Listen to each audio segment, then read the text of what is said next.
All right, so I recorded all of my training last week, but I never really did like a training session recap on it. Tried to do a collective weekly training recap, and it all got deleted and lost. To be honest, it really wasn't anything worthy of being covered in a video. I did 265 bench for 4, pause bench. That was kind of noteworthy, probably the only noteworthy thing of the week.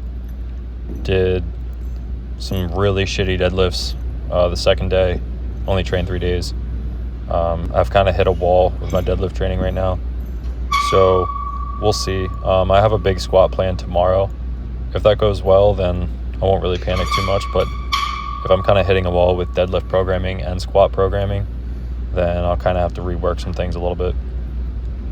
But the cleans felt really good today, so that should be a pretty good sign for a heavy squat day in the near future.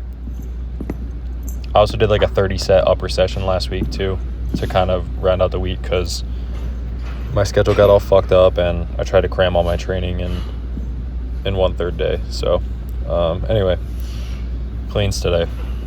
I've remembered this time to record some of my warm-up sets. They all felt pretty fine. This bar is actually not as bad as I thought it was going to be.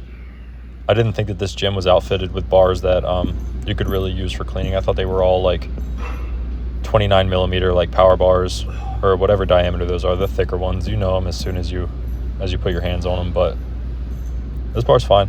I can clean with this. Taking some time off snatching because my shoulder's super fucked up in the snatch. In the jerk it feels fine, but I'll throw some jerks in later in the week. So yeah, 300 pound clean. I'm not really sure the last time I cleaned. It's probably been over 2 months. It's got to be right around there. I don't know. But yeah, dude, that shitty bar with those chunky bumpers and like this like clip that keeps falling off, like, it's grimy, but I like it. I'm pretty happy to train on a setup like this. It's better than I expected it to be honest. So that's good. So yeah, more cleans in the future. Jerks coming soon.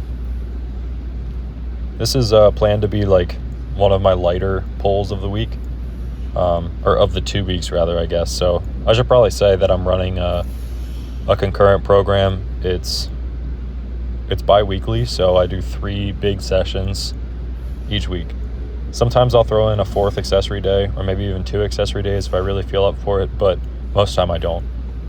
So right now it's just 6 hard training sessions over 2 weeks, split up 3 sessions per week. So this is what I consider like my novel pull. I was gonna do a sumo RDL, but that always makes me feel like an ass, so I just didn't do it today. I didn't feel like it. So just regular 315 RDLs for sets of 8. I did feel those quite a bit in my back. I don't know. I guess something's happened and my back is weak now, so try and get that back to where it should be.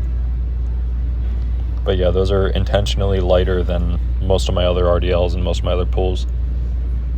Here's a single leg RDL. I would really like to set this up so that it's like a nice heavy single leg hinge.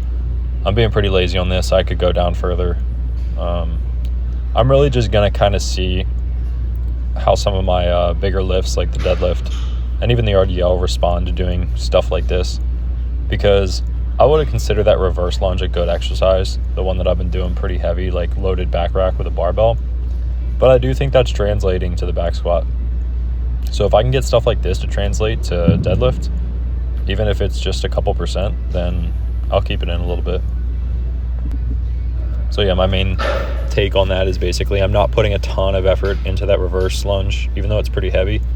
I'm also not going to put a ton of effort into a movement like this. I also don't want to, after doing cleans for 15 minutes, doing multiple sets of not super heavy, but decently heavy RDLs. I'd rather just throw in a couple sets of this, or maybe even one big set, just kind of working the tissue, getting a pump in there. So after this, I did some chins. I did a lot of sets of low reps. I think it's like a 30-pound dumbbell that I'm using. A lot of the time with weighted chins, I try to keep the reps arbitrary and I'll just assign a load, because I find that if I try to predict like how many reps I'm gonna get, or like even progress it linearly with a weighted chin, there's just too much deviation each rep. There's very few constraints on a lift like this, whereas like with a back squat or a deadlift or a press, you have like really finite constraints. With something like a RDL or a row or a chin up, those constraints become a little muddy. So I just kind of take it as it comes. Obviously, there's body mass fluctuations. Whether I'm adding tissue and my body's physically getting heavier from adding muscle mass, or if I'm a little fatter week to week, or maybe less fat on another week, then sometimes these are bound to feel easier and harder according to other stuff that's going on. So I would rather just leave the reps open and try to keep loads assigned. Do like a heavy effort early in the week and a lighter effort, maybe just body weight later in the week. I want to take that same approach with dips, but right now I'm just doing a body weight. I did dips on this day too. I just forgot to record them. All right, guys. Thanks for watching. See you.